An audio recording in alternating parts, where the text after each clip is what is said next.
Call the May Planning and Zoning meeting to order. Please stand for the pledge. I pledge allegiance to the flag of the United States of America and to the republic for which it stands, one nation, under God, indivisible, with liberty and justice for all. Thank you. Meeting properly noticed? Yes, there was. Okay, roll call with introductions. Dusty, want to start? I'm Dustin Grant, Director of Zoning and Land Conservation for Adams County. Lauren? Lauren Tapp, Recording Secretary. Bruce Knockreiner, citizen member. Rocky Gilmer, District 3. Don Carbolio, District 9, John Dolzall, District 8. Future from District 1. Randy Thiessen, citizens member. Jody Shapey, District 7. Okay, thank you. Need a motion to approve the agenda?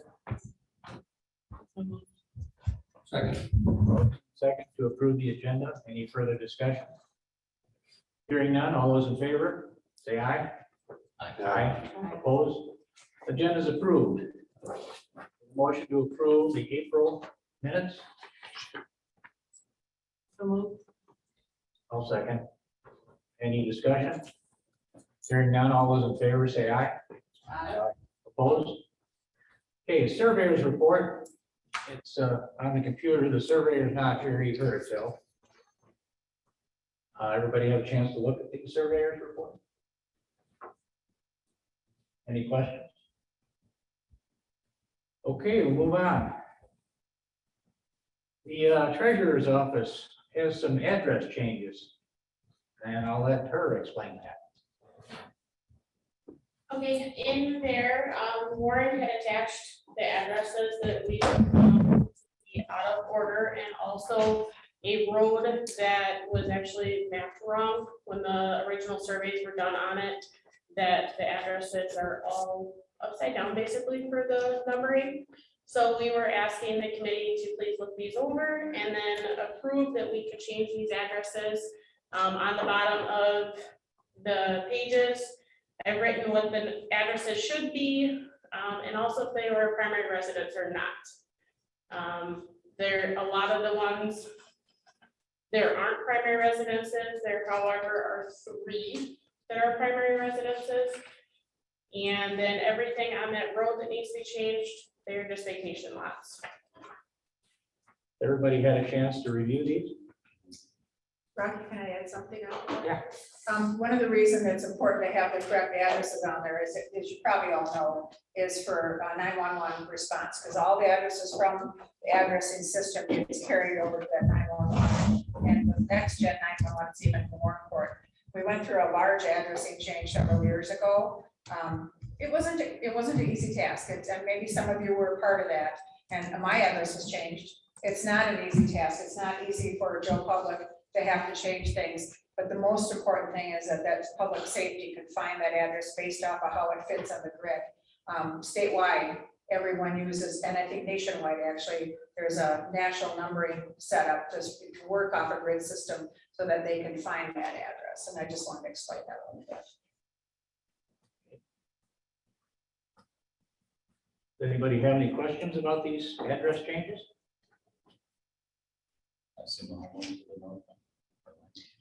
They have not yet. We had found that it needed to come to your committee first before we could move forward with contacting them. There are a couple on this road though that they do notice that there was an issue, because that's why it actually got brought forth to us. If somebody bought a lot, they went to go get an address for it so that they could get electric put on it, and the electric company said, well, we already have an address there. So that's how we actually found the error that was in our mapping issue. Okay, I guess I'm looking for a motion to approve the address changes. I would make. John? John. Any further discussion? Hearing none, all those in favor say aye. Aye. Opposed? Okay, move on with your address changes. Register of deeds, office activities. I'm going to stand up so I can see all of you. I know that I had the opportunity to introduce myself the other day at our introduction orientation session. So you're pretty familiar, I think, by now what the Register of Deeds office does. But one of the things that from that annual report, you know, we handled over $1 million worth of transactions last year. That's the first time in my time, and I'm assuming almost anybody's time before me, that we were handling that much in money transactions. Of course, Adams County unfortunately does not get to keep all that. The state gets 80% of the Wisconsin real estate transfer fee, and the state gets a portion of the recording fee, and the state gets a portion of the vital records that we issue. One good thing about our office is, and we worked with our state association, is we made sure that we were able to issue birth records statewide. So if you were born in Milwaukee County, you can now get your birth certificate from my office. You don't have to go back to Milwaukee County to get that. And we felt that that was a real advantage for our people in Adams County here, because we know that we're double here. We don't even have a birth hospital here anymore. So it was real critical for our area.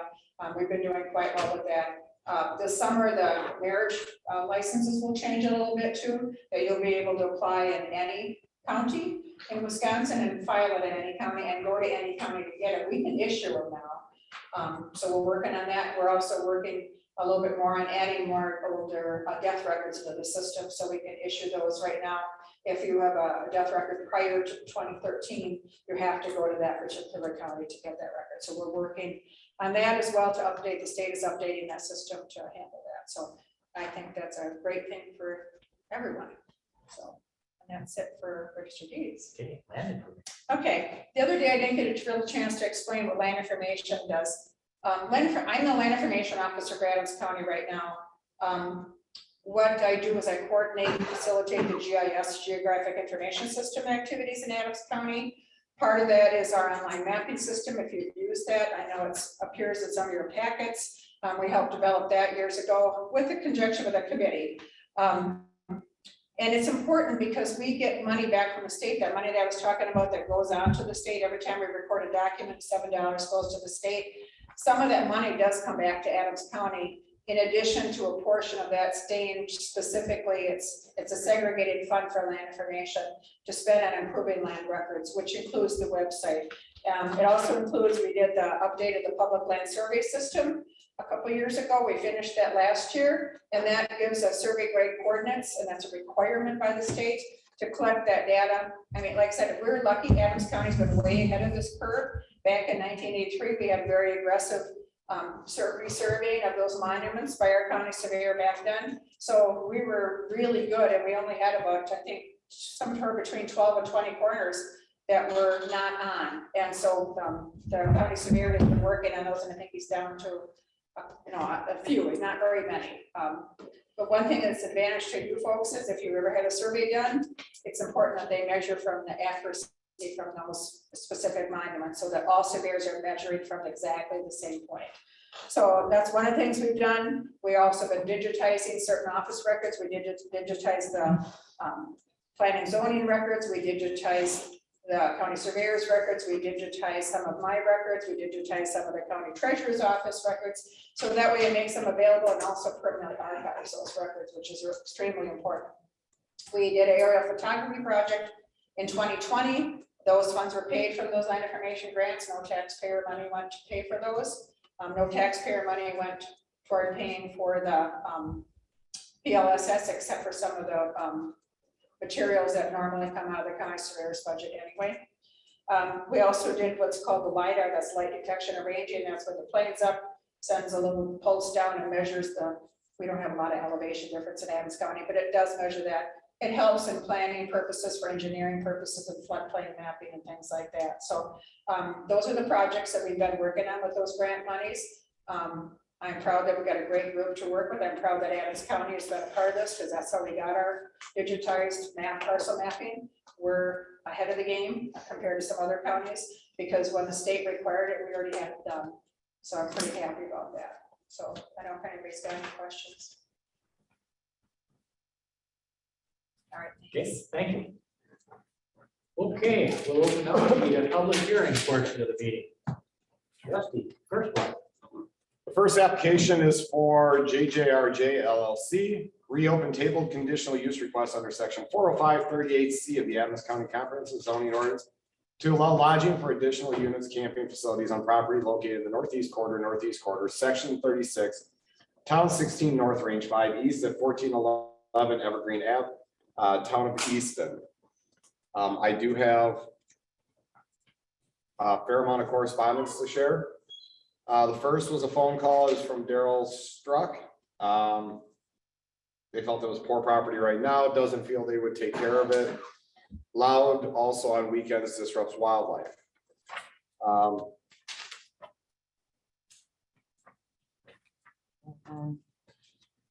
The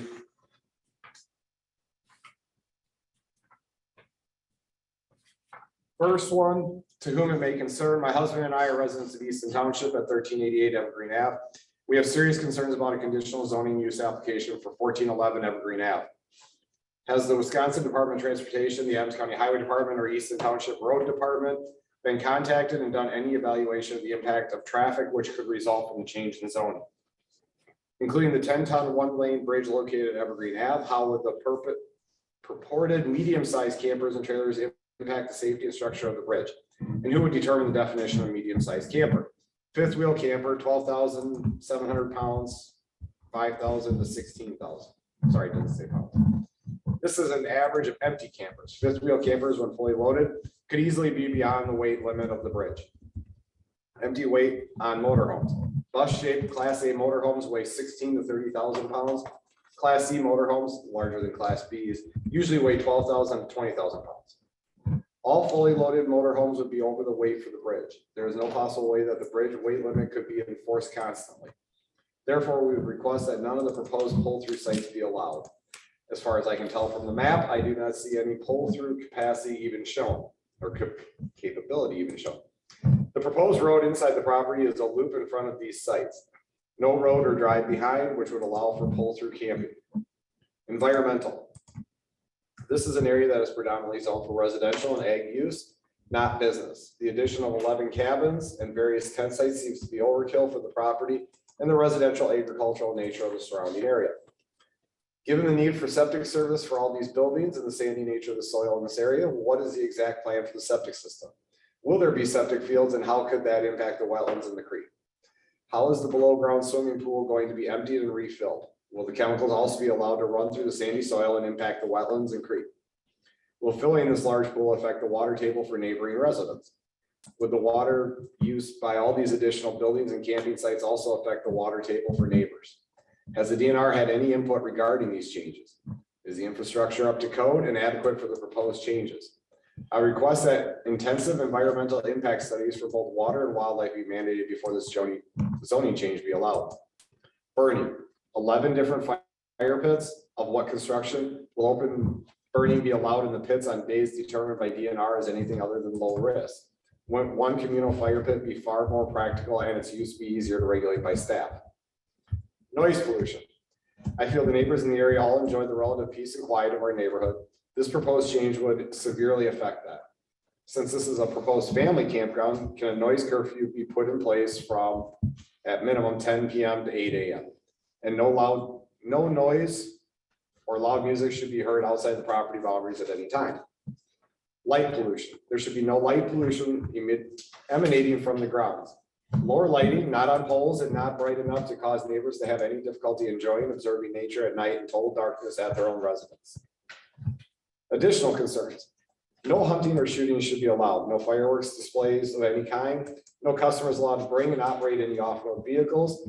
No insecticide spraying. No long-term camping allowed. 1 week maximum stay.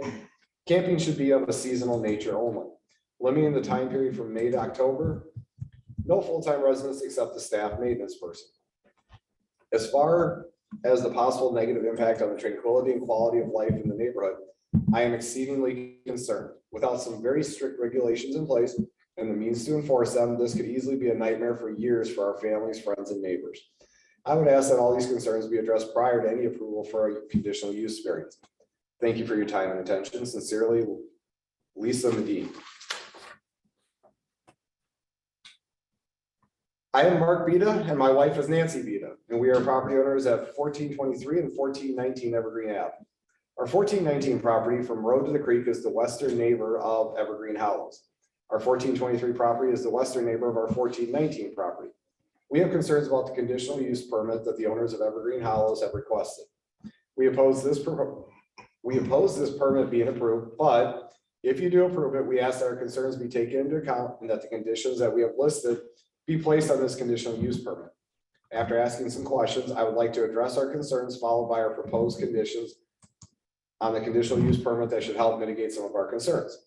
Our questions are as follows. One, JJRJ has owned the property since 2014.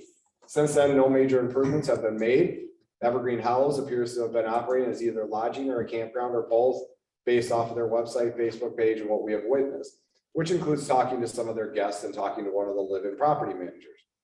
Through various public records, we have found that they have never had and currently do not have any licensing for lodging, campground, or a public pool. Our question is that if the rules and regulations are not currently being followed, what assurances do we have that they will be followed going forward if they expand their operations? What impact does this have on the community and the safety of others? See addendum 1 and 2. Number 2, will they have a land survey done since they are building at the required minimum distance from our property line? 3, is one on-site campground manager enough for the volume of people that potentially could be on site at any given time? What qualifications will this person have? 4, are they planning to upgrade the septic system with the increased wastewater that would result from the proposal and replacement of the current septic system right by our red pines? What impact will that have on all of our red pines? 5, estimating that their pool has a width of 18 feet and a length of 38 feet and a depth of 4 feet. That is approximately 20,000 gallons of water. Where are they draining all that water at the end of the season? What chemicals are being drained with it? 6, in their proposal, they state that they will be repairing the former church and making 2 housing units. One of those is for the property manager. What is the other one going to be used for? Will it be used for lodging? Will they be required to comply with the Adams County Tourist Rooming House Ordinance? 7, the cabins in their proposal are 30 by 15 or 450 square feet. According to Wisconsin chapter Act Cap 7913-2B, camping cabins may not be more than 400 square feet in area. Are these cabins going to be for lodging since they're over the 400 square foot maximum area for a camping unit? Where are the floor plans for these cabins? Will they have bathroom and cooking facilities? Where are the parking, number 8, where are the parking spaces going to be for the cabins that are along our property line? Here are concerns with JJRJ proposal. Their proposal states that their plan will ensure the neighboring properties are not disturbed. They state that the vegetation of their natural features will greatly reduce the impacts to surrounding neighbors. The vegetation is very thin in most places and will not limit guests or their pets' movements to our property. The vegetation will not stop garbage from ending up on our property, which happens every summer and even more recently with the raising of a mobile home near our property line. We currently have many no trespassing signs along the property line. Since they have had ownership of the property, I've had encounters with trespassers. Here are 2 examples. A large tenting group by my property line congregated in my pine trees and set up a hammock. Another example is a hunter whom they rented their land to for hunting, trespassed on our land. Point here is that the signage and vegetation does not stop people, their pets, or garbage from crossing the property line. What is needed is a clear physical barrier like a solid fence. We are concerned about the use of campfires on their property and the ability to maintain fire safety towards our property and the surrounding properties. According to Wisconsin statute NR 30.01, Adams County is in the intensive forest fire control area. Any fire in this fire control area has an increased set of risks associated with them. Their proposal puts a lot of new buildings with fire rings along our property, which is an old growth standing red pine plantation and 10 sites near our grassy and hardwood areas. Each campfire will increase the risk of wildfire to our pines, our grassy area, our home, and all the surrounding homes and properties. This area dries out very quickly during the prime camping season due to the sandy soil. In 2021, according to the DNR, there were 1,000 wildfires in Wisconsin, and of those 8 were in Easton Township. In 2021 on their property, we had witnessed very large campfires by their guests. They were substantially larger than what would be considered for warming and cooking. And we witnessed aerial exploding fireworks. In 2022 on their property, there have been 2 fire-related issues. The first was in January when a fire burnt down the park model home that the property manager was living in at the time. The second fire-related issue was in March when a citation was issued by the DNR for burning without a permit in a fire-intensive area. We have zero confidence in their management abilities and the use of fire on that property, including campfires. Based off the information that was found and what we have witnessed in the past, we believe that any use of wood-based fires will not be properly regulated to ensure the safety of our home and property, the safety of the surrounding homes and property, and the safety of the forests that exist in the area.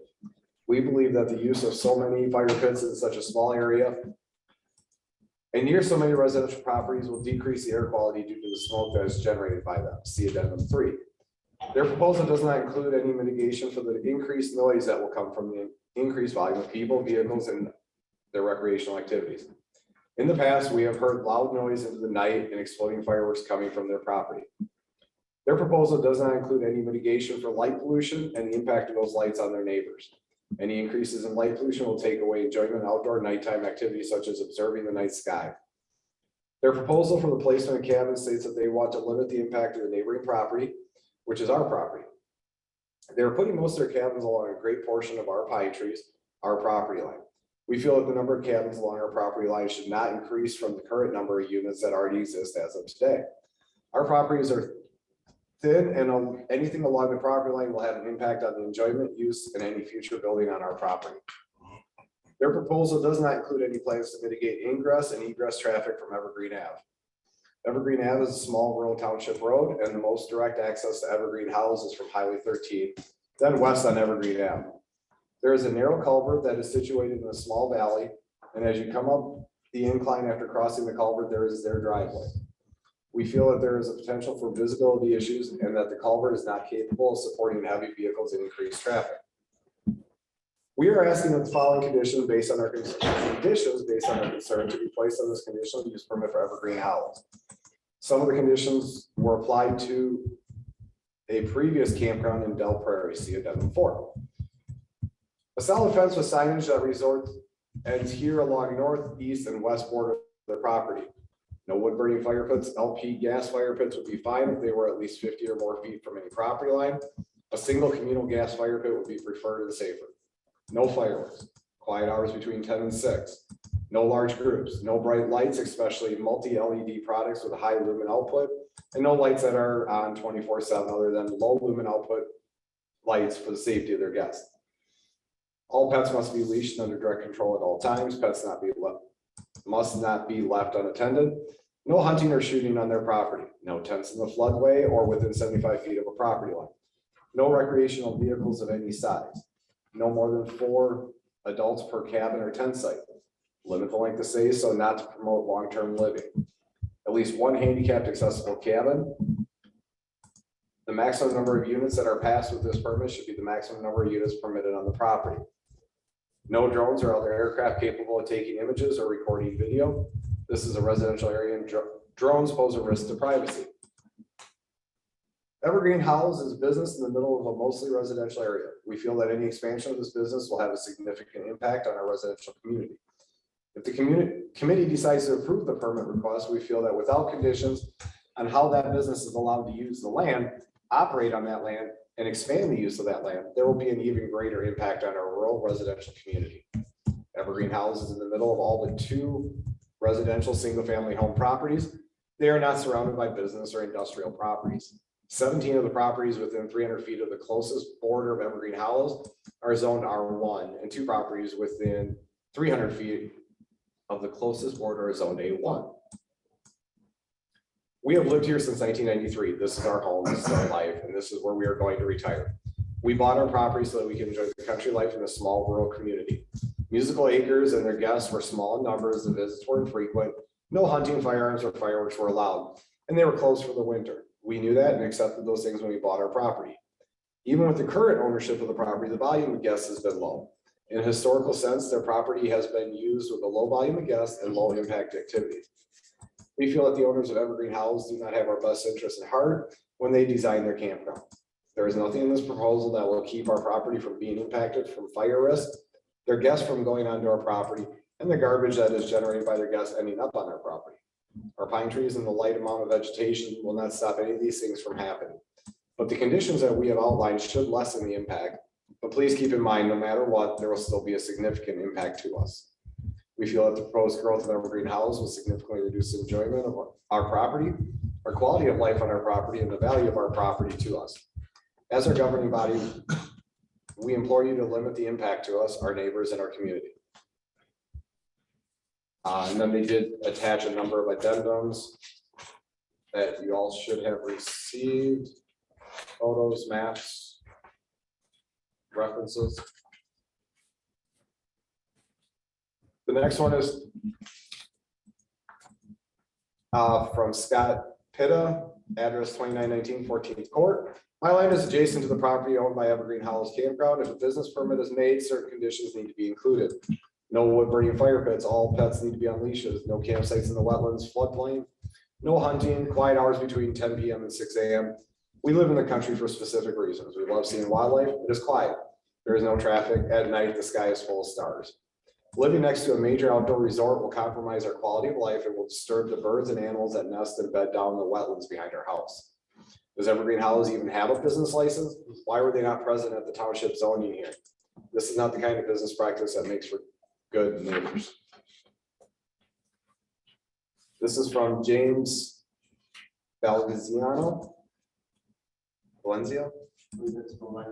Okay.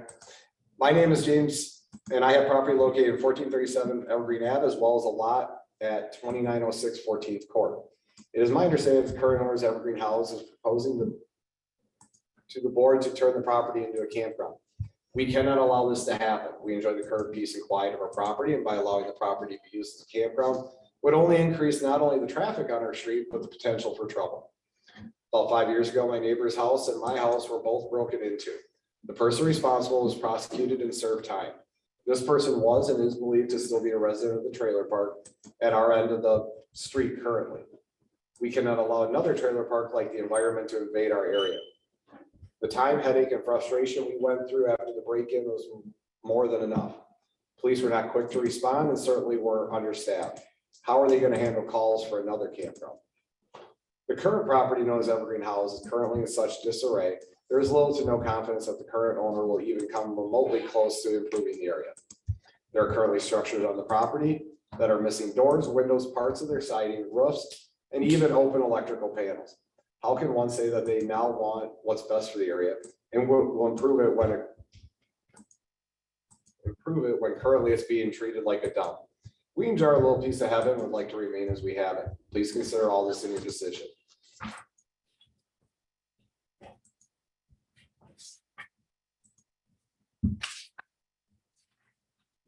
Next one is from Neil Fisher and Patricia Daniels. We understand that the current property owners, JJRJ, are currently pursuing turning the property located at 1411 Evergreen Ave to a full-service campground. We cannot allow this to happen.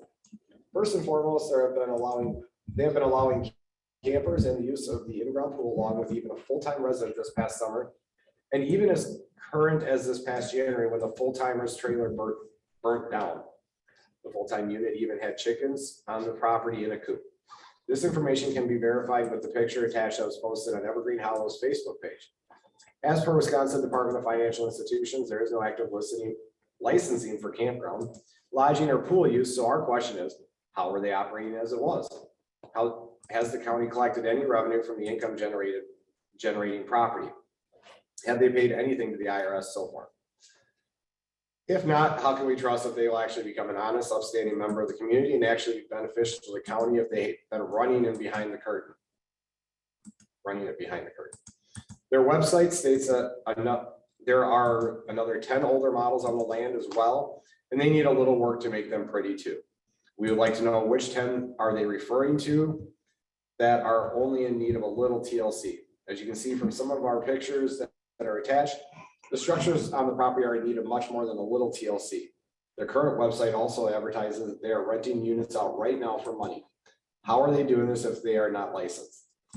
The current proposal states the property is currently underutilized, but has the potential to add value to neighboring properties in the community overall.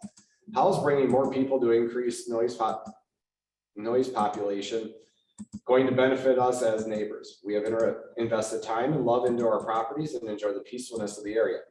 We intend to retire up here in a short 3 years, as this is our quiet piece of heaven. We do not agree that by adding a campground will add value to our neighborhood. By adding a campground will also increase the potential for trouble. People will wander, and we do not need strangers roaming onto our property, or for that matter, pets.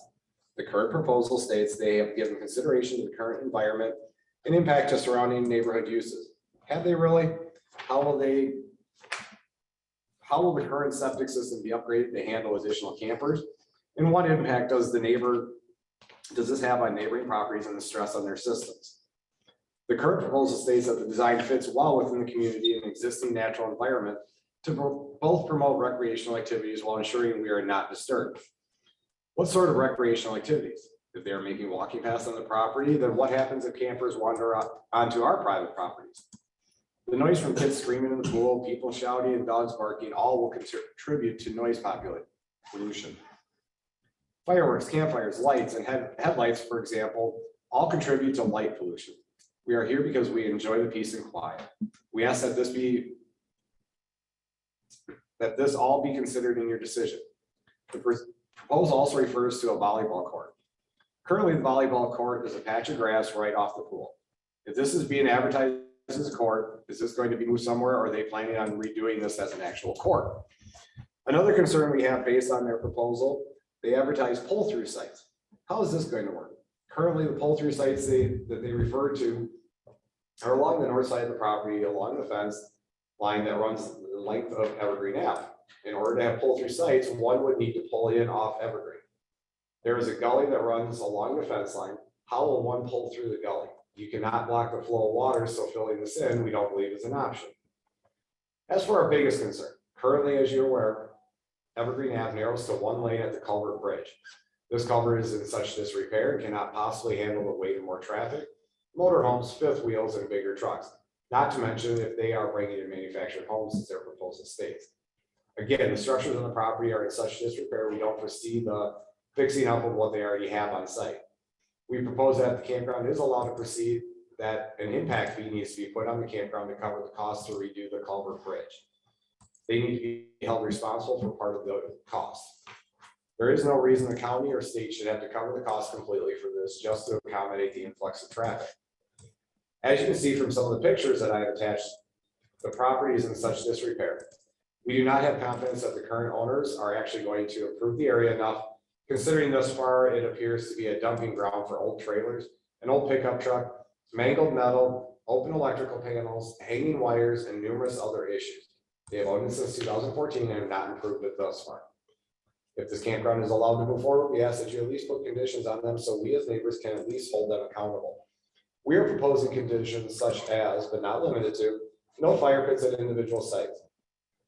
May have community pit. Quiet hours between 10 p.m. and 7 a.m. Pets on leashes at all times. And must be cleaned up after. No fireworks, no wandering off marked paths. No farm animals, no stays more than 2 weeks max. All property lines are to be fenced and marked. No open electric. Central location for trash to be dumped. Property manager to be on site at all times. No LED lighting to prevent light pollution. On-duty lifeguard when pool is in use. Limited pool use hours. Please feel free to let us know if you have any questions or need further information. We are happy to help. However, we do not see that this will actually be beneficial to the neighbors or local economy. Again, that was Neil Fisher and Patricia Daniels, and they supplied a number of photos and screenshots of what's on the property.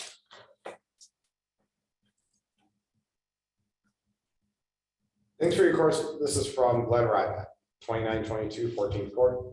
Thanks for your correspondence of March 21st of advising of the public hearing for the conditional use request of JJRJ for their property located at 1411 Evergreen Ave in the town of Easton. Being a residential property owner within 300 feet of the subject location for nearly 20 years, I also have concerns about the request of the petitioner. Apparently, this property has been under the same ownership for roughly 8 years and utilized as a campground with guest staying in tents or historic mobile homes on the site. The mobile homes are in dilapidated condition, some without siding and open to the weather. One permanent building was significantly damaged by fire in the past year. During the past 8 years of operation, ownership has failed to provide a business registration or remit any hospitality tax to the appropriate authorities. Most of the acreage is in wetlands, which is the area of proposed expansion. While permanently constructed structures are generally prohibited upon wetlands, perhaps local ordinance permits those historic mobile homes to be placed there. Probably not a good plan. Lastly, a report from a prior meeting noted that the part-time code enforcement officer might be hired for the upcoming year with a focus on shoreline construction projects. With the operation noted here, a second officer may be needed full-time merely to supervise the reinstallation of roofing, siding, and windows on these historic mobile homes prior to their placement in wetlands. In my opinion, more appropriate locations are available in the county for this type of operation. Granting a conditional use in ag or residential zoning for this type of commercial use could become an ongoing problem for code enforcement going forward. While the stipulations suggested by the town of Easton are indeed a good start, ongoing complaints by area residents could easily be avoided by locating this operation in existing commercial zoning elsewhere in the county. Thanks for your consideration.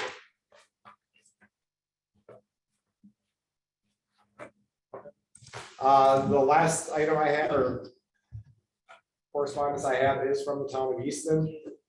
The town of Easton does not object to the request with stipulations, and they have attached two full page, a page and a half of potential conditions that they would like the committee to consider.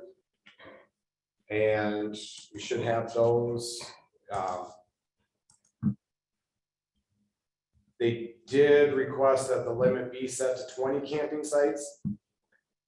And the following conditions: no individual campfires, 1 communal fire pit, no burning of garbage or rubbish, no fireworks, no hunting except by the owners during the gun deer season, and the campground must be closed at that time.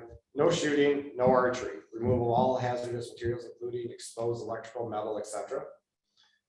Pets allowed but leashed and under control at all times. All pet litter disposed of properly. Garbage, communal on-site dumpster, empty, subject to occupancy. No group reservations, length of stay to be no longer than 2 weeks, maximum occupancy of 4 adults per camping unit, only one tent per tent site, all quiet from 10 p.m. to 6 a.m. No ATV, UTV use within campground except to enter or exit.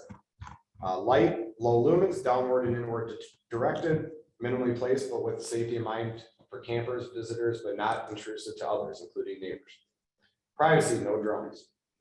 Trespassing, solid fence with no trespassing notification posted on the west parcel line, no trespassing signage on east parcel line, unless inadequate to stop trespassing. Enforcement of campers, visitors, violations to be handled by the on-site manager with visit revocation as a result.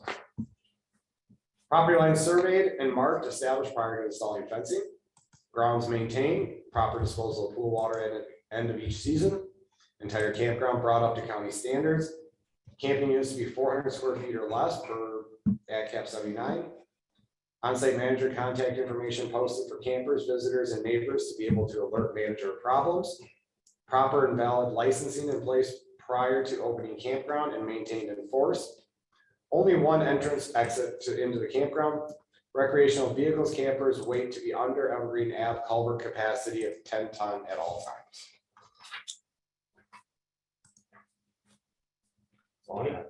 Is the requester in the room or online? He is on the call.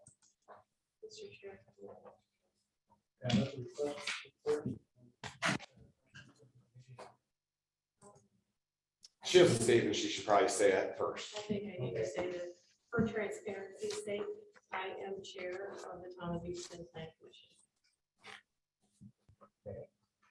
And was part of the advisory that went through the town board that they made their determination upon. So you're in charge of that? Would the requester like to speak? Yes, sir. First off, I just appreciate everybody's time here, everybody from the community and the committee. Last month, we were on the agenda. However, I requested that be postponed till today. Unfortunately, my organization, I missed the last town board meeting. I wanted to make sure that we were able to meet it to get the input of the town, of the community members at that time. I apologize to Dustin for having to read so much, but I don't disagree with kind of the sentiment of the community. I was brought on in the last 4 months by the owners. I know them personally, and they brought me on to help manage this campground and help plan the site. The past manager, it's true, did not complete any of the applications that were sent to them, the licensing that was sent to them.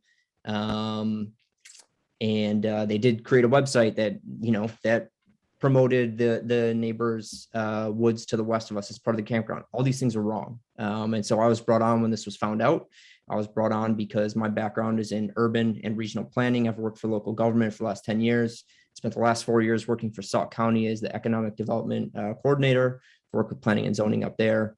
They thought it'd be a really great fit. What they're really trying to do is bring this campground up to livability in terms of recreation, livability, not permanent residence.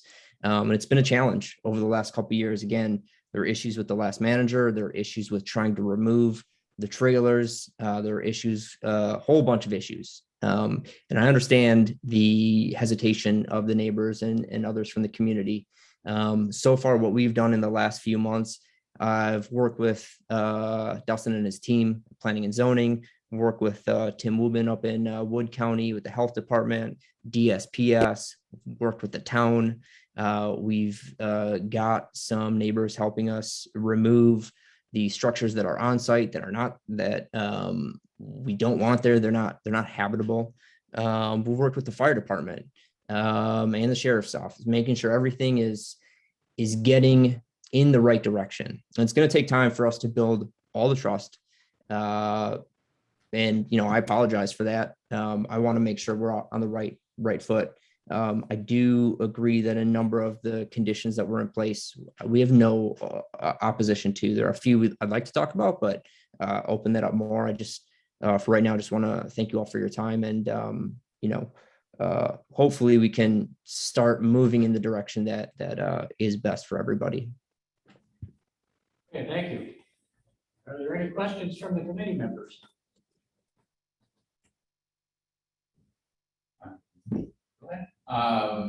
So with the town's recommendation, is there timelines that those, obviously some of the tasks are ongoing, some of the things are like, they have to be seen. But there are certain tasks that are listed there that are like, that have to be completed before they get their conditional use permit? Or is there timelines for when those tasks have to be completed before that permit's approved? That's up to. So on a conditional use request, anything from the town, similar to neighbors letters, is strictly advisory. It's U7 are the ones that have the final say in it. If you want to put timelines on certain items, or the conditional use permit gets revoked, or it's not valid until certain things happen, that would need to be part of your motion to attach the conditions to the application. I'm just thinking in terms of the citizen feedback, is they don't have a lot of faith that these things will happen, so I think that would give them a little bit more trust that certain things have to happen in order for it to progress, or there's consequences for not living up to their. Yeah, and I think there was, if you're talking about, like, say, removing dilapidated structures, they have started that process, or actually, and Jared could go into more detail on that, but they've substantially started that. Some of the other ones, like the surveying, fencing, where the conditional use permit wouldn't be valid until that was installed. I think that would be very reasonable for valid for the board to place as a condition. I just wanted to point out that on the town of Easton stipulations, it did mention April 30th of 2023. They were comfortable with that, That they would want the that they would want, conditional use permit revoked if it wasn't done by that time, is the way they worded it. yes, but they wanted all of the, I think at the top, it says also everything on that list. It was their hope, I think, that everything would be completed by April 30th, 2023.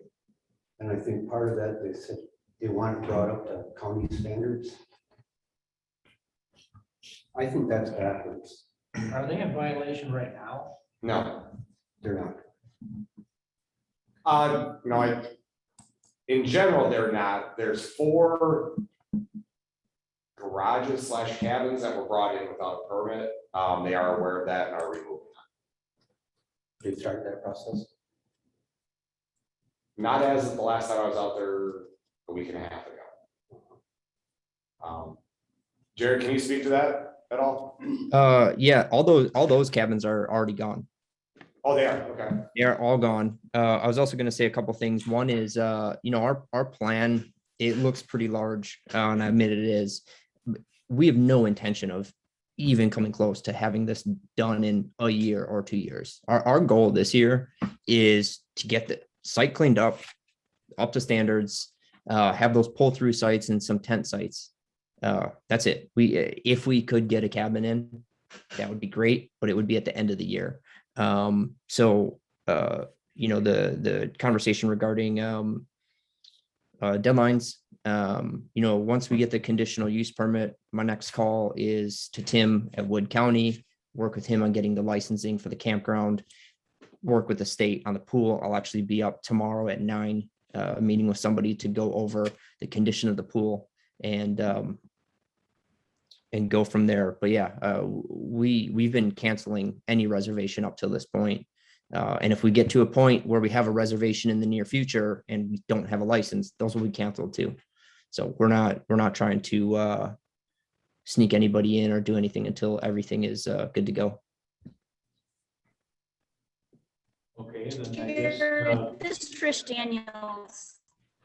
I guess we need to, Hold on a second. Neil and I submitted Hold- one of the ma'am, letters. I Ma'am, do there will be an have opportunity for public a participation. question. The chair will call for public to Yeah. comment.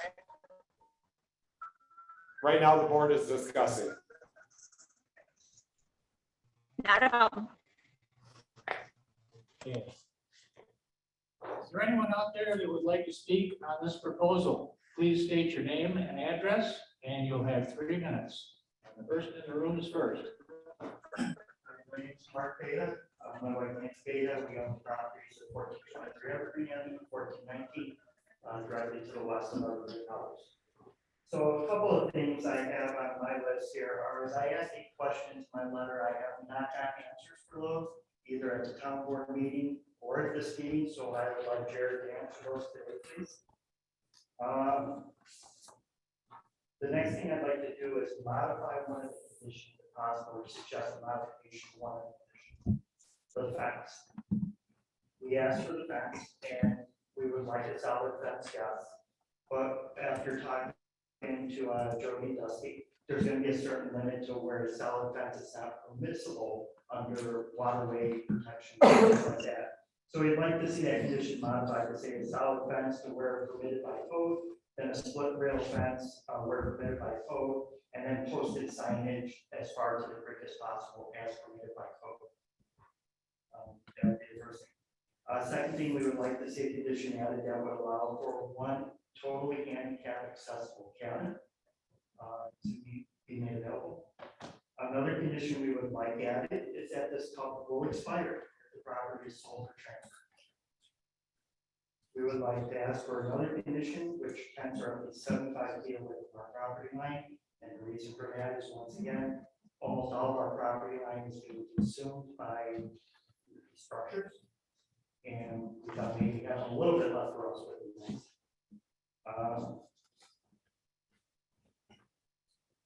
Back to the fire issues, everybody in all the letters of correspondence that us was concerned with fires. We were asking that maybe this signal pit would be an outlet gas fire, and before anybody would say anything, the board did approve that in a previous request for, I forget where it was in Elbury, but that was on 3-2 or 3-3 of 22. So if you want to refer to those minutes, that would be in there. I talked to Tim Rubin over at Wood County Health, asking the status of their licensing, just to stay on top of it. And one of the sentences that got me a little concerned, that he was waiting for an updated campground map, which kind of makes me wonder, did this plan change? Did this plan change from what was proposed to the town board a few weeks ago? And if it did, does it need to go back to the town board for it to be reviewed?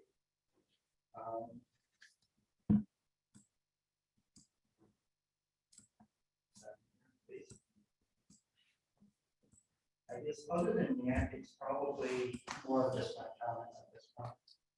This property historically over the past 20 years has been a very low use property, low noise. So we were there when this place was operated. We knew the property manager, we were friends with them. He was a pillar of the community, he was very good. But he also kept a tight ship there. They weren't there. Okay, sir, 3 minutes. Thank you. Sir, can I ask you one question? You can ask. Yes, We can't answer, but you can ask. okay, can I speak on her behalf because her mom is her. So you want another 3 minutes? 10 days. I am speaking on behalf of Nancy at this point. We knew municipal acres, what I'm trying, my point is that this property over the past 20 years, and as most of us have come to know it now, has been extremely low impact, not what it's about to become. And I would like the board to take that into consideration before allowing this to go through. My understanding, and Dusty can correct me if I'm wrong, is that when Easton went into county zoning, there kind of was some question on what to do with this property. So it was brought in as B1, but then they were given a non-conforming use status to a couple of things, including the campground. Is that correct, Dusty? No, It's not, okay, can you correct me on that? I guess I don't know of any discrepancy. They were zoned as B1 from the start, from what I can tell. And just automatically it's becomes a legal non-conforming use. Okay, so does that include campground at this point? Does that include campground Yes. at this point? It does? So, once again, just keep this in mind as you're approving this. This will have an impact on us. We're a residential area.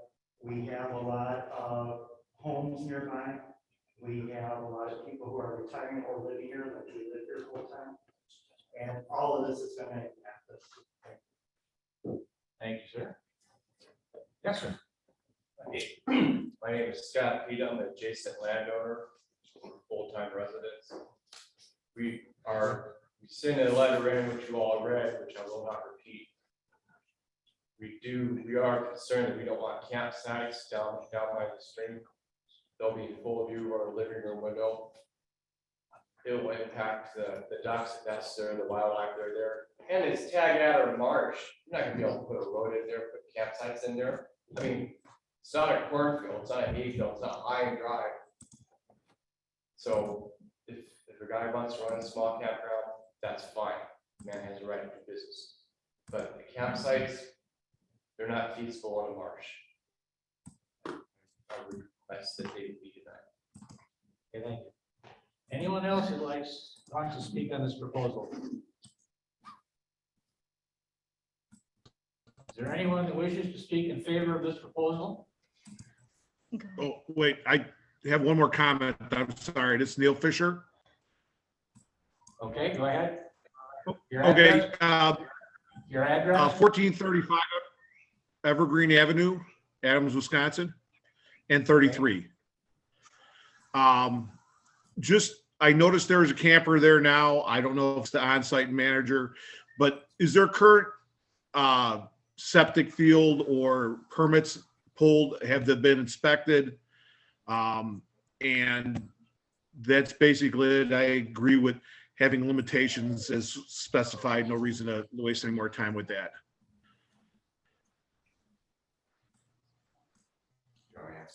If you can. Sure.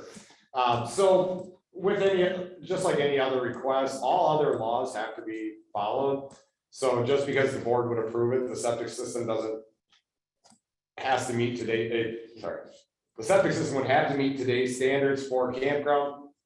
Whether that involves reusing what's there, that's possible if it meets the code and passes inspection. Otherwise, they would have to have camping or sanitary system provisions size adequately for the number of units they are proposing. That is by state law, and our office enforces that. Okay.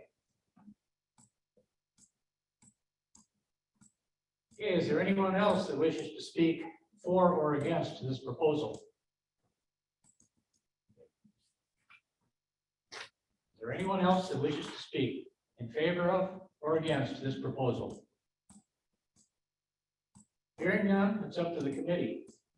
And what I would request is that we establish a set of conditions and approve those before we go on to make the final motion for the proposal itself.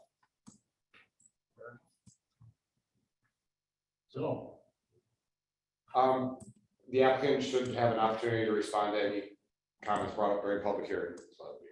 so now, would the applicant like to respond to anything he's heard so far? Yes, sir. Mark Beta's question, I couldn't hear the first and the fourth, but just to answer, we do have some comments on the conditions from the town. So at whatever point we go through those, I'd like to speak on those, but as far as, let's see, there was a question or a concern about updating the map to, for Wood County. All that is reducing the size of the cabins. We had 450 square feet. We just need to reduce them to 400 square feet, and show the, dimensions of that and the distance between those and, the restroom that's planned. So that's the only, modification. There's no other plan modification. The last meeting I was at, so I did hear a committee member maybe disagreed with the idea of switching the plans after the town or between the town and the county. I agree with that. So we actually have no other additions besides reducing the size and modifying the scales.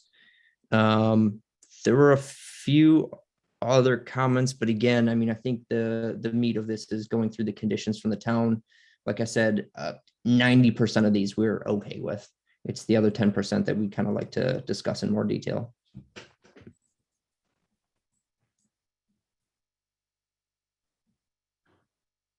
Okay, thanks. You already had 3 minutes. You said there's 10% you'd like to discuss it has a problem with, can we hear those? Yes, sir. There are some conditions he had concerns with. He wants to discuss it. Yeah. Perfect. Thank you. So I'll just go in order. As far as under the hazardous conditions, we agreed to all those: firearms, shooting materials. What we'd like to discuss is the individual campsites. I understand the issue is safety. Looking at the DNR data, out of the 225 wildfires this year, only 5 have been caused by campfires. Still a number, and I understand living very close to it, it's concerning. Our concern is that if we do not provide designated fire rings, that campers will come in and create their own, and that will cause a more dangerous situation than developing something that kind of they have to comply with because it's already there. So we would still like to have individual campsite fires, especially from the tent sites. As you know, nobody's going to go camping in a tent without a campfire. They can't cook their food, can't warm up. The conditions under harmful, pets and garbage, absolutely agree with, have no issues. Under offensive, looking at noise, the ideas of group camp reservations, length of stay, maximum occupancy, and I think a similar idea was brought up of a 180 cabin. These seem to be outside of the scope of planning, zoning, and the conditions. Additionally, there's no way for anybody outside of us ourselves to monitor group reservations, length of stay, and maximum occupancy. We understand that there were some issues in the past with the mobile home park on the other side of the street or down the road. This is not a mobile home park. The trailers that are there right now are all going to be removed. These are going to be new Amish built cabins. They're not going to allow for long-term stays, just the way that kind of they're laid out. Light, privacy, trespassing, we're good. Regarding the solid fence, the issues was trespassing and litter. Our kind of recommendation would be a split rail, the entire, I guess on the west side, and then have some other material to ensure that litter doesn't cross. We do not want anybody to trespass or violate any rules. All our rules will be posted on a website, on our social media, on the booking channels, and in the cabins. Happy to post no trespassing signs, happy to kind of accommodate one way or the other. But the solid fencing would be something that we'd like to discuss, given the cost of that and aesthetics, along with, if you're not going to have a solid fence the whole way, given the code, if somebody really wants to get to the other side, they could just walk down until it opens up. Adverse to the environment, the property is already surveyed. We have located the stakes in the ground, so we would ask that we don't have to have the property resurveyed. Adverse to value of the neighborhood and to the community, we agree with all of those. There's no issues. Okay, thank you. Mr. Chair, I'd like to ask a couple questions, sir. I'm sorry, when he's asking me to push it back at some of the conditions, I'd like to ask a couple questions back. Go ahead, we got that. Thank you. Mark Bennett, 1423 Arena. The campsites and fire rings, you brought up that if you didn't have individual campfire rings, that people just bring them in on their own and it's going to cause all kinds of chaos. What that says to me is that you can't manage the people that are going to be staying there. That is a huge concern. 2, occupancy and length of stay. We will know people who stay there. We can see it from our house. So we can gauge that for you if you can't. That's fine. Fencing, split rail, you can do whatever you want. I'm going to put up a fence on.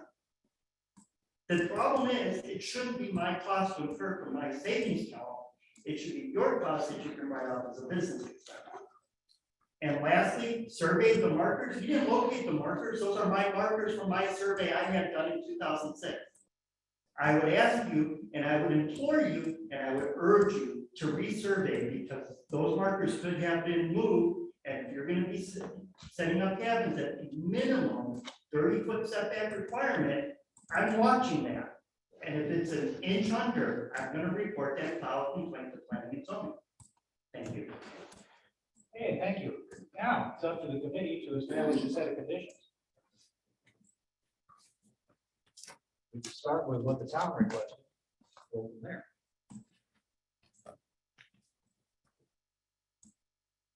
What should we do, Randy?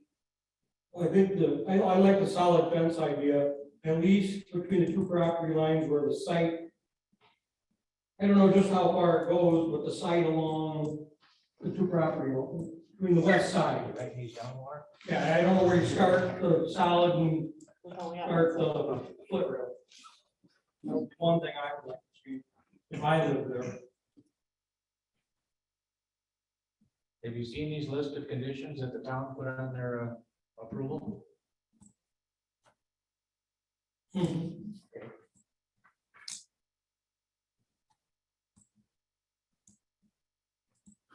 else? I have a question.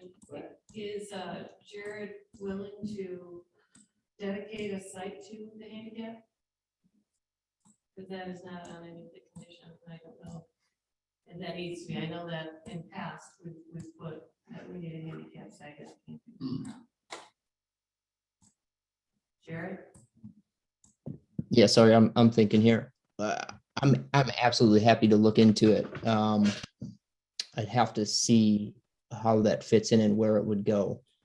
That's something I'm happy to look into, not a problem.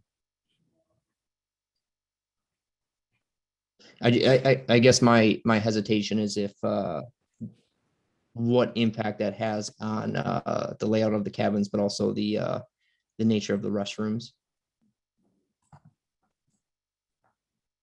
Most places in the state of Wisconsin have to have. At this point, it's up to the committee. Committee members have ideas for conditions. Or should we vote on the conditions listed on the town's approval? I also think that in the past, we've also done an expiration if the property is sold. So Yeah, how does that work? Does the condition go with the property or the owner? Without any additional conditions, it lives with the property. If the board says change of ownership or anything else, that will Add that as a apply. condition then. Change of ownership, get new approval. Dustin, and you're comfortable with, we apply all these conditions that Easton asked for, that you can enforce them? No. And actually, Jared did mention the main ones that I guess I have I can't fathom a way to monitor group reservations. You know, if one family goes in and rents 8 campsites, there's no way I would ever know. And I also, the whole 4 per site. I don't really want to live out there on Friday and Saturdays counting people. I get the idea behind it, but camping units are a lot of times designed to only accommodate so many anyway. We do have limits on tourist rooming houses and spread out throughout the county. I haven't had any issues with that. Beyond that, I would feel very comfortable with being able to enforce anything else. But those are the big ones. Justin, because I'm curious, when you have an on-site manager, they would be able to determine whether there's 4 per site, correct? I mean, it wouldn't have to fall to the county, it would fall to the on-site manager to Well- determine. I don't know, I'm asking. Yes, until they have 5 at a site, the manager's not gonna call me and tell me we're in violation of their conditional use. Gotcha. Yeah, makes sense.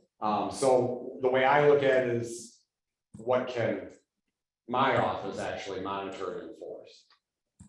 Understood. You know, and a lot of, okay, so with shooting, if there's an issue and the neighbor calls and says, hey, I'm hearing shooting from that property, I can get out there and take a look at it. That's not gonna be a common occurrence. With the fencing, the surveying, the fires, that's how the campground's gonna be set up, so it's not something that has to be monitored necessarily every weekend or on an ongoing basis, or same with the lighting. But the ones that are, and I guess the group reservations, I'm not sure it matters. Any campgrounds I've been to, everybody becomes friends quickly anyway, whether you game with them or not. But I get it. Justin, Yes. Mr. Chair, can we put that as a condition of request that there be a 24-hour post at this campsite, like they do in state parks? You can place any reasonable condition you choose. And I think that, they're either gonna have somebody on staff or they're not, and one way or not, they're, if they do, they're in compliance, if they're not, it'd be a violation of their conditional use. I guess I would say on-site manager. Be careful on how you word it, because if you say 24 hours, so they can't run into town. You gotta be careful with the wording.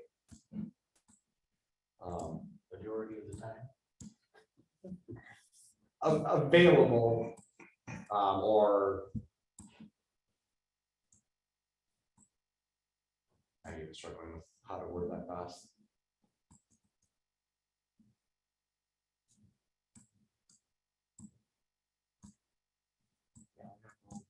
No suggestions there.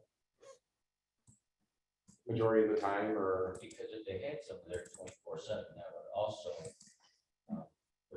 require camping site fires, at least there would be somebody there 24/7 to monitor what's going on in the campground and see if somebody's got a fire on it bigger than what it should be. Right, and that's concern. I think, I completely agree. I think it's a good idea. I just. Okay, they leave for 20 minutes. I got it.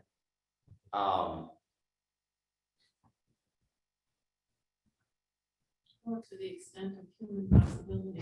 Yeah, something to that. Yeah. I think that actually probably was. available at all times, I mean, Right. available to contact at all times, something like that. Common sense. By cell phone or. Yeah, But then they could be in Illinois on a cell phone too. Yeah, And that's available. true. well, I'd say present. 90% of the time.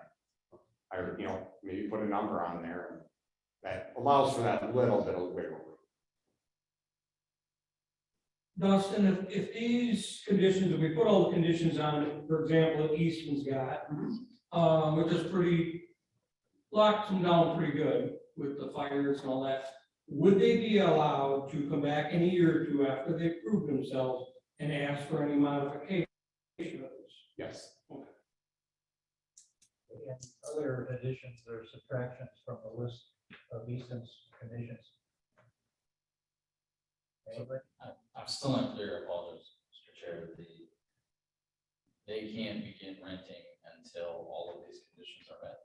Well, we can't start until we satisfied. It's a legal non-conforming use. Under zoning, they could start renting last week without even having applied. Health department, that's a different issue. You need, now if the health department is aware of them, they would need to get any licensing through them before they could do it. But the health department can issue licenses regardless of what happens here today. That's independent. As long as you meet the state codes, as long as you can meet the state code, they will issue a license. The question before the board today is, can they expand to 20 sites or 20? I believe they requested 22, but town meeting suggested 20. However, they did already have 11 campsites, and those, it's a legal non-conforming use that can continue in operation, even if the board turns them down today. Can you touch on the handicap issue? No.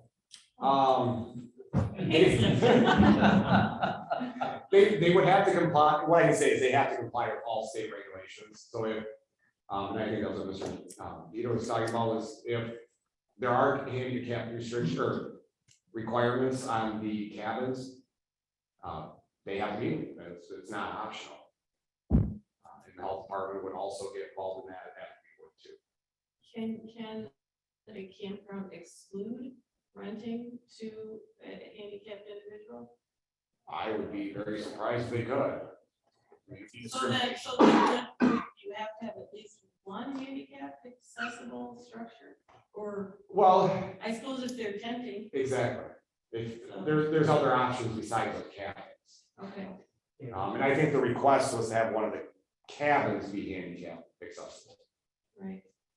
And that I do not know the answer to, but if the state code requires it, they would have to. But the board could certainly put that as a condition. It's already a state rule, we don't have to make it a separate condition. Right. I don't think I just we don't know if it if is for it's- sure.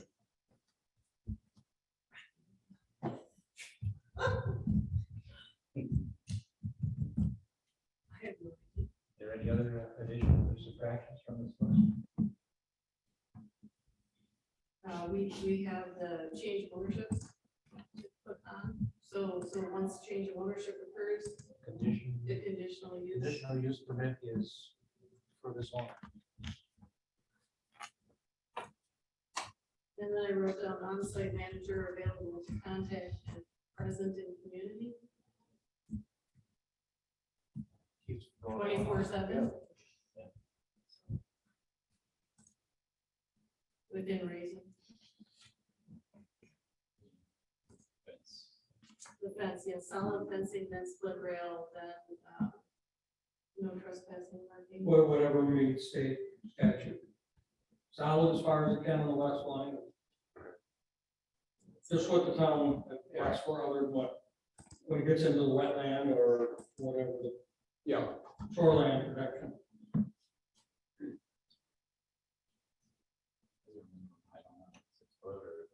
It's not- I think there is a 6-foot height.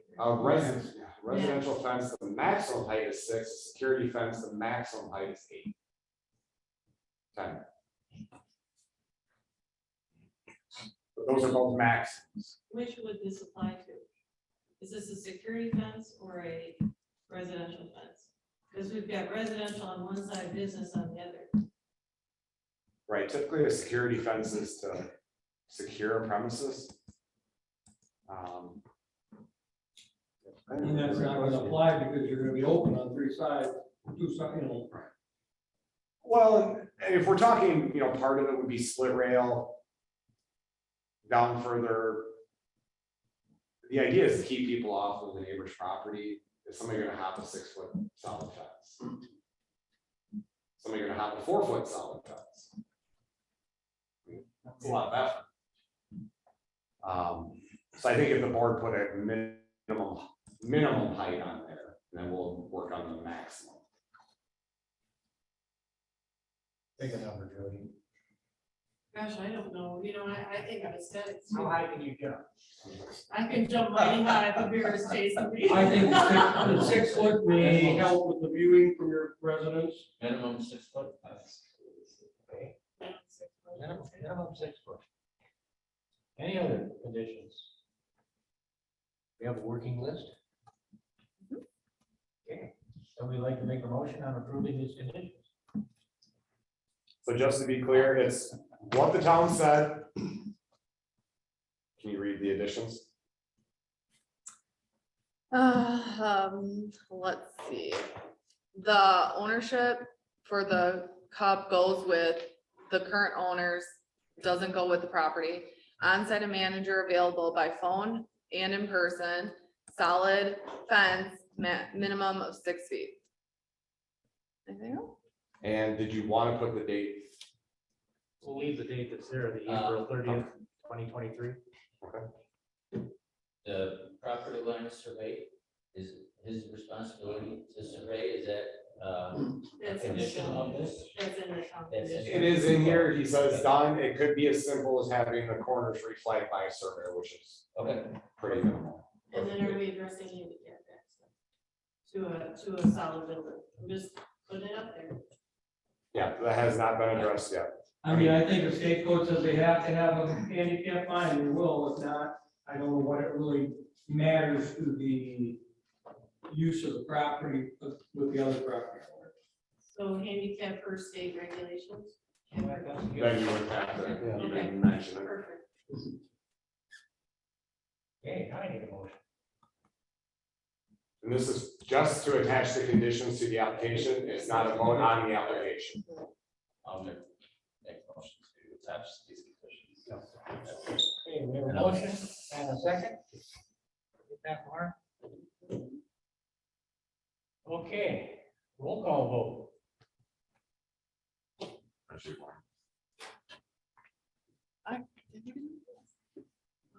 Gilner, vote. Yes. Shavy, Yes. Churko, Yes. Curvilio, Yes. Dolzell, Yes. Thiessen, Yes. Knockreiner. Yes. Okay, the condition list is approved. Now we need a motion for the proposal itself. Additional use permit.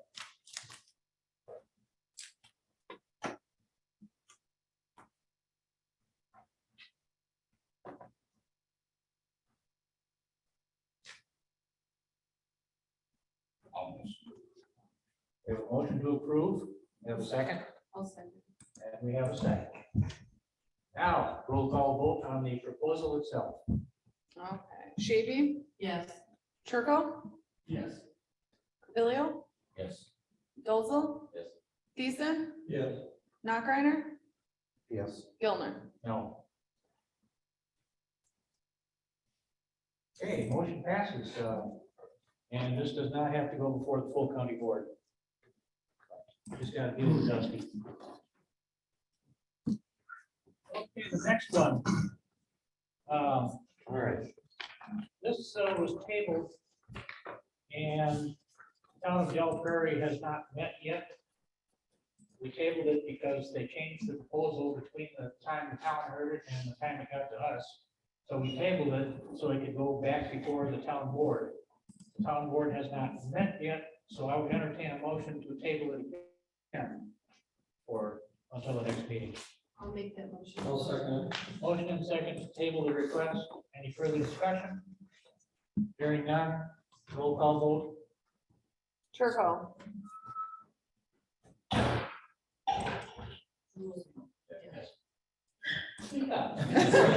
I'm way down here. Carvillo, Yes. Dolzel, Yes. Deason, Yes. Knockreiner, Yes. Gilner, Yes, Shapey. Yes. okay, tabled until next month. The next app, Go ahead. give me the city of Thunder.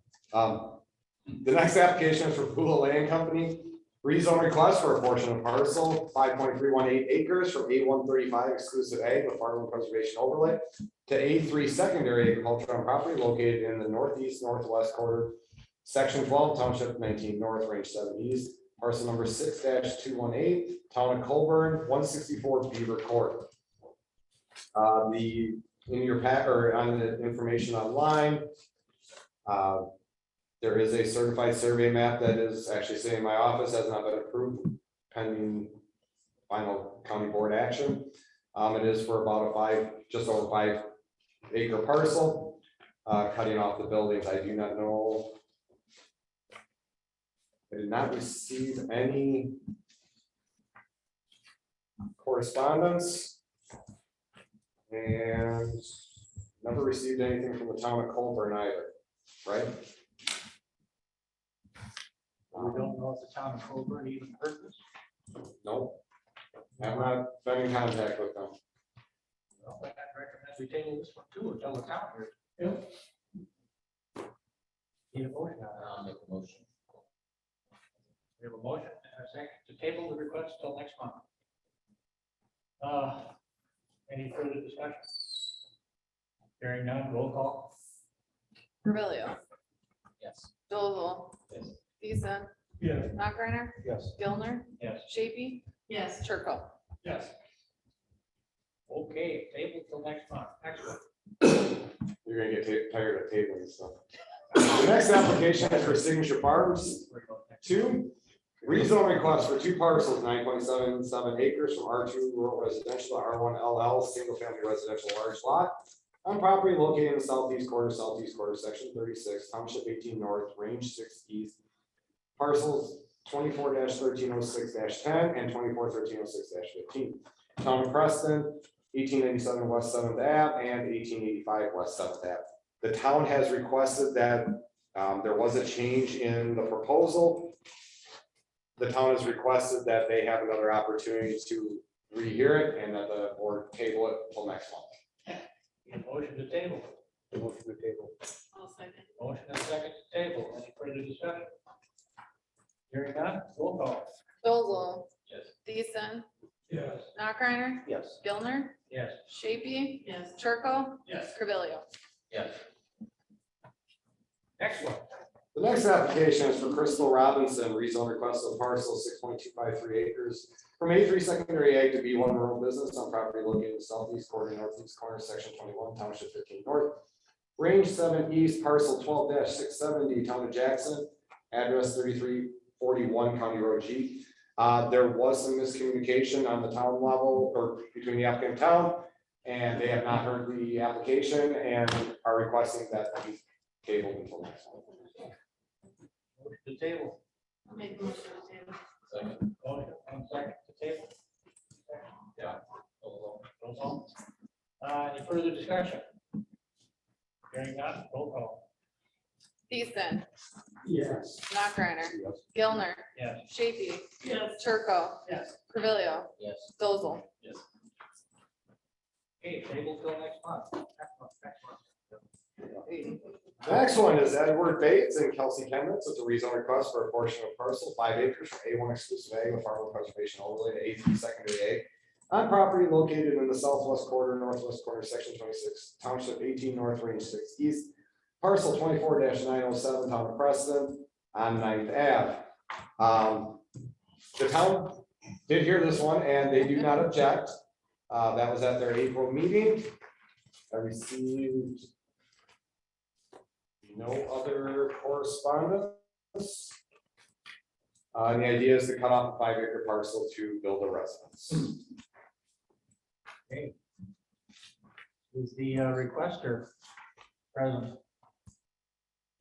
In person or online? We are.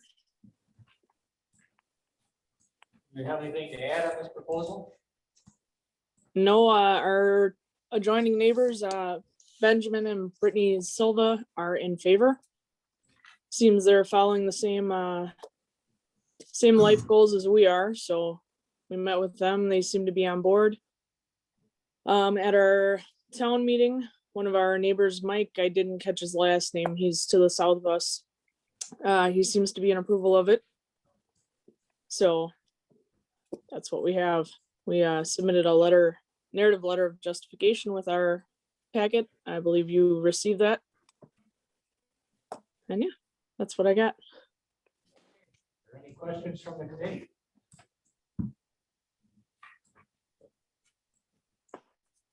Hearing none, is there anyone that wishes to speak in favor of this proposal? Is there anyone that wishes to speak against this proposal? Hearing none, it's up to the committee.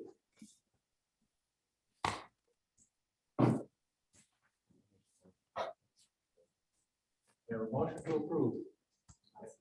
And we have a second. Motion and second, any further discussion? Hearing none, roll call vote. Knockreiner, Yes. Gilner, Yes. Shapey. Yes. Turco, Yes. Carvillo, Yes. Dozel, Yes. Thiessen. Yeah. Okay, this does have to go before the full county board on May 17th. And you might want to be present or online in case somebody has questions. Do you know what time that's at? 6 p.m. 6 p.m. Very good. Thank you. Okay, next one. The last public hearing for the day, Holly and Scott Kramer, rezone request for a portion of a parcel 7 acres from A1 exclusive ag to R1 single family residential and property located in the southeast quarter, southwest quarter, section 32, township 15 east, range 7 east, parcel 12-1080, town of Jackson, address 566 Gale Ave. There was a mix up between the town and the applicant, and they did not go to the town board, and are requesting to have this table until next month. Motion to table. Make the motion to table. Second. Motion and second to table. Any further discussion? Hearing none, roll call. Gilner, Yes. Shapey. Yes. Turco, Yes. Carvillo, Yes. Dozel, Yes. Thiessen, Yes. Knockreiner. Yes. Okay, next month's gonna be fun. Yeah, bring your lawn. Sorry. This completes the public hearing portion of the meeting. Next one, Sedge Village final plat. Final declaration of covenants.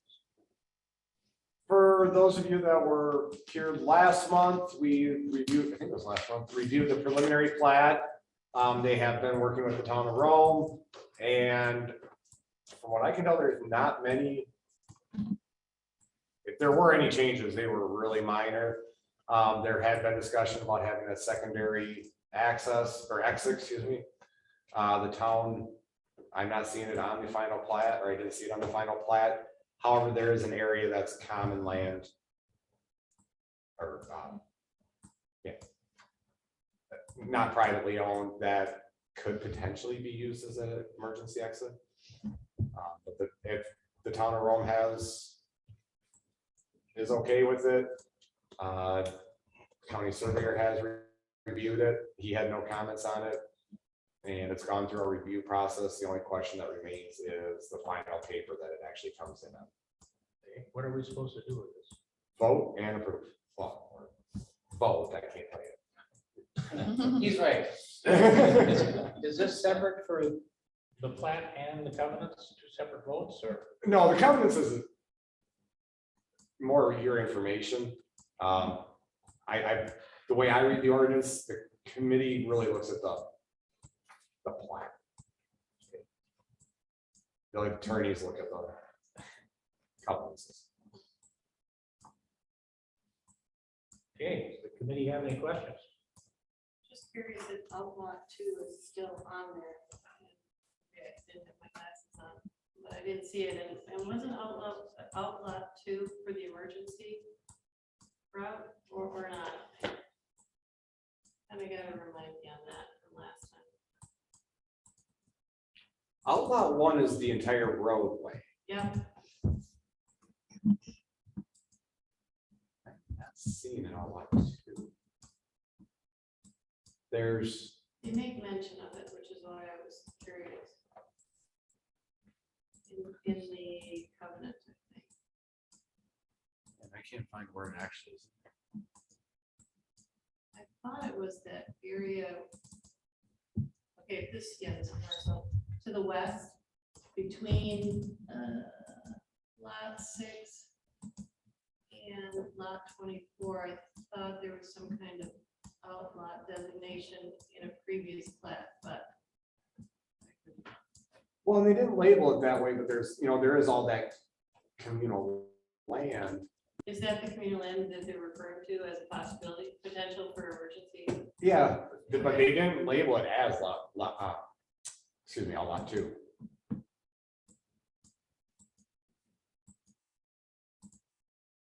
And I can go over that with Jerry when he's out of the hospital and just verify if you guys do like a tentative or a conditional approval on that.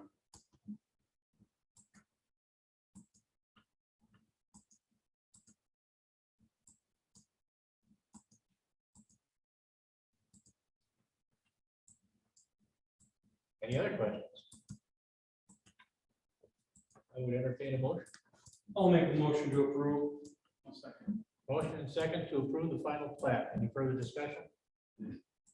Hearing none. All those in favor say aye. Aye. Opposed? Okay, plat's approved. As long as Dusty's satisfied.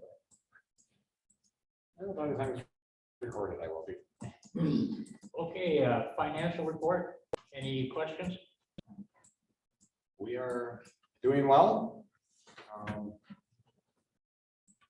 It's been, we got off to a slow start, but it's changed quickly over the last 3-4 weeks. I have just a question. In the expenses, do you guys track mileage and the cost of mileage for the department? It's a line item in there, Is the it? very bottom one in the first page. Okay, thank you. So that was a yes. Yes, got it. Anything else? Permit report? We were, so this is through the end of March. Our numbers are always a month behind. As you can see, March of 22 and March of 21, we're within 2 permits of each other, and last year was more or less a record year. If you look at, well, at least dating back to 06. Looking down at the total permits issued for the year, we're about 30 ahead of last year at this time, and revenue wise, we're about 8,000 ahead.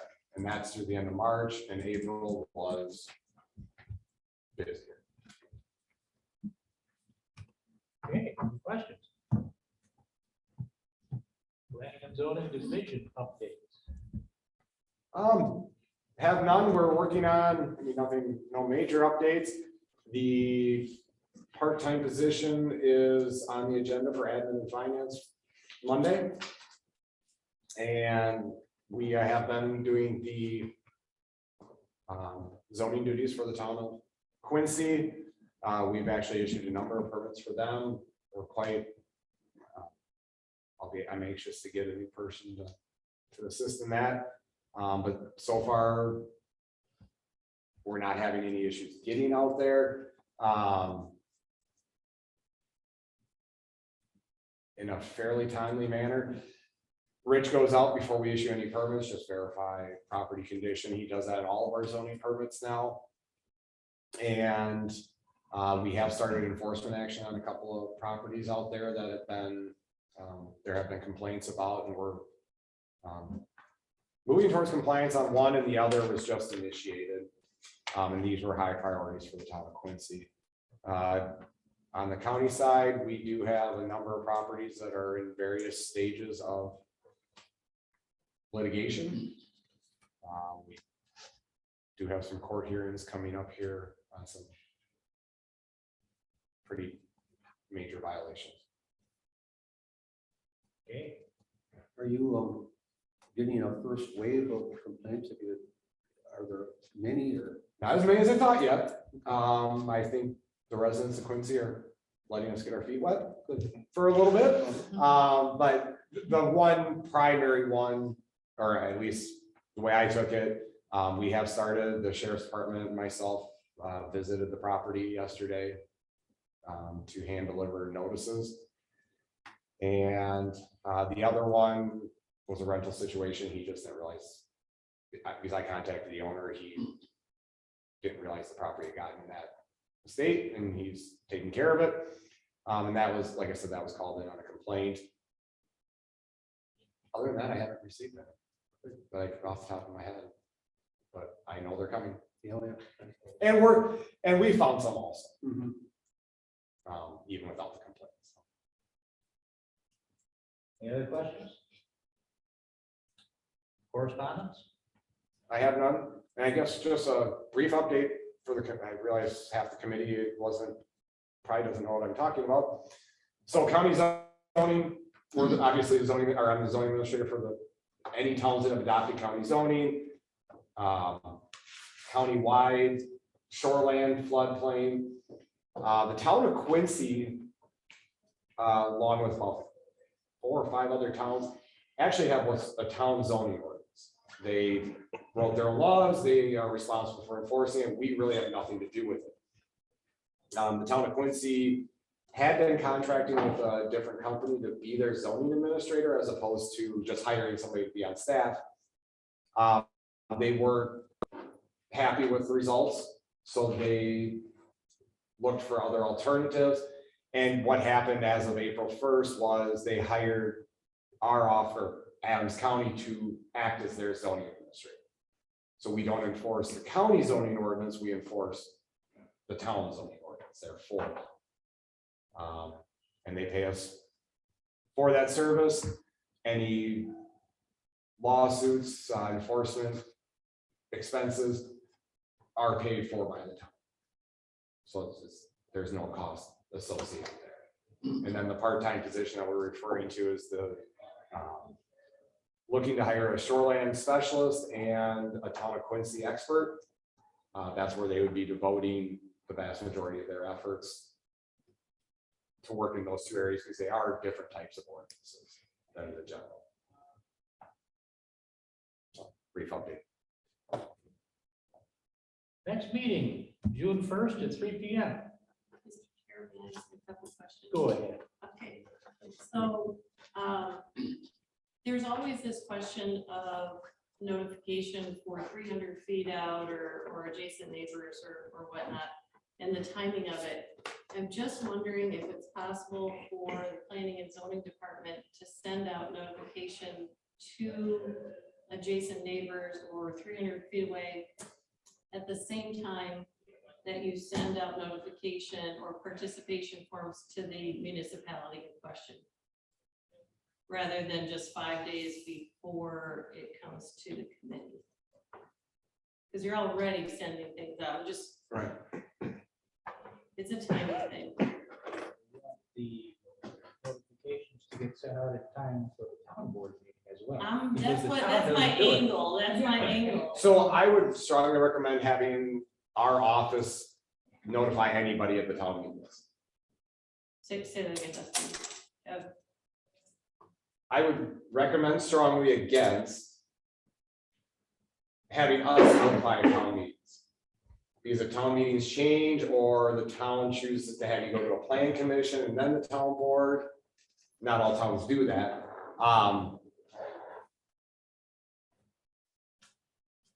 Actually, There's no requirement that you go to the town. right, I wasn't actually asking for the town to be notified, I was asking for the neighbors You want the And the 300 300 foot feet. notification to be sooner. to be at the same time as when you send out as a courtesy town participation. I don't think time-wise it's gonna work. Because of the notification, you guys are what, 2 weeks ahead? We publish it in the paper, it has to be for 2 consecutive weeks, and the last date of publication has to be at least 7 days prior to the hearing. So we're publishing the paper 3 weeks ahead, right, essentially 3 weeks prior to the day. When is the notification going out to the 300 foot and the adjacent neighbors? You normally get that out about 2 weeks ahead. Yeah, I do it like the Monday, 2 weeks before. Yeah. So the week after I turn it into the newspaper before it even gets in the paper. Say that again, Laura. So if I send it out on a Monday and then it'll be published in the newspaper that Wednesday. So basically they get it, I mean, they would get it in the mail 2-3 days later. It would be that Wednesday that they would get it, or that it would be published in the newspaper. When is the town notified? Before that? We try to, Yeah, I mean, as soon as I get them, Yeah. I scan it when I have it all ready and I send it to the towns. we give the information to the town basically as it comes in or as close to that. At that point, I haven't reviewed most of it. Does it need review? Yes. Okay, so after your review, prior to sending it out to the town, can the neighbors and whatever distance also be notified at that same time? So Because the that town would be doesn't do before it. that would be before the paper, but after your review. So my question would be, are you talking about notifying them, just the same exact notification we send out now for today's meeting? Or referencing the town meeting? No, referencing today's meeting. And then it falls to them to figure out if it's going, if the town is gonna see it. At least they have some notification that there's a potential that it's coming down the pike. Because the town doesn't notify anybody. If you don't see it on the agenda, you don't know it's there. Right. I think Newchester does do it differently, but I think they're the only ones. Well, you could miss a lot of town board meetings because of the overlap, the timeline. So the deadline is always the end of the month to get us the application. So if you get your application in on the last day of April, let's say. We get that in, pretty much immediately she sends what we've gotten to the town. At that point, I haven't put in code sections generally. And I have to have that done by the time we publish it in the paper and write the letters. And that gives us about a week and a half to do that and put together the wording for the public hearing, because that's what we send to the neighbors. And that's your review.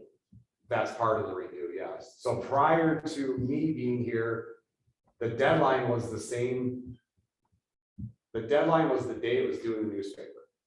So if you came in at 4 o'clock today, or I think the deadline's actually new. You came in at 11:30 on the deadline. The staff had to put together all that very legal specific things and get it to the newspaper in 30 minutes. And that happened way too often. That's how the deadline got moved back to the end of the month, to build in that 2-week buffer to make sure that we do it right. But we've had numerous ones where people aren't in a big hurry to get something rezoned. They bring it to the township before they even take it to you guys. And that's their option. I mean, you're right, they do, and it delays it another month generally. But some of them don't care, unless they're in a building mode or a frantic mode, but most of the time, ours haven't cared. Right, and I know previously that was the process, is you had to go to town before you could talk to the county, which to me is really backwards. And one of the applications that I've seen recently, for that reason, it wasn't somebody, they went to the town, but they never talked to me, they just submitted an application and they didn't go about it the right way. I mean, we can try and get them out earlier as soon as they're done, but the one exception to that is when they do give us the application, the town participation form, if I have an opportunity to meet with them, which I try to on every one, I'll fill that in so the town is looking at the correct thing. The official notification to the town, that comes a little bit later, because that's where we have to have the quarter and the exact code section. Maybe we should look at that. Also, I don't know, we keep tabling things because we're missing town meeting timing, all of that. Is it relevant to consider? It has to go through 30 days of hold until we've followed all the procedures necessary. That's or they could schedule a special meeting if they were in a hurry. So the way I designed it with the deadline and the meeting date, there's automatically a 31-day hold. That's by design. Because if you get it to me by the end of April, you have now the entire month of May. In this case, it's actually June 1st is our meeting, so that's the shortest window possible. But if our meeting's not until June 6th or whatever, you actually have 36 days to get all that together. And that's the purpose of it. 2 of the applications were because of a changeover in clerk. There was just, it was not on our side, but, and then I think 2 of the others, they just wanted, the plans have changed, so they wanted to really look at them again. That's an extreme number for tabling one, in one meeting. So that doesn't happen a lot, but there is that built-in window in 1 month, in the month of May, every town should have met. Now, if they call, and that was the case on one of these, they never actually called the town to get on the agenda. Okay. Okay, so when we're moving on, meeting time and day moving forward, Rocky, I know we always have this conversation at the beginning of this session. So I'm just throwing it out there. If this works for everybody. Pardon? We used to meet at 1 o'clock. I know. I think it's better times. And it is only 1 day a month. Yep. 3 good? Huh? I like 3. I mean, if it works for everybody else, it works at the end of the day. How does it work? How does it work for everyone? I have comments. I would say that the end of the day is much better. So 5 o'clock, I think, or 6 Well, o'clock then you're making him work overtime. improves community involvements, their ability to get here and speak, be a part of the process if they have concerns. Obviously, sometimes that happens. So obviously, full transparency, it does impact me as well. So I'm not trying to hide that under the rug, that it is a lot easier for me to get here as well. What time you get off work? I really don't get off work, but you're available after 5. Well, for right now, I'd like to keep it at 3 and we'll keep talking about And Wednesday, I mean, the first it. Wednesday, Wednesday of the so month, Yeah. 3 p.m. To change that day, I'll really not show up. We just can't please everybody. very true. Okay, now don't forget to sign the resolution before you leave. We did have one. Yeah. Meeting's adjourned.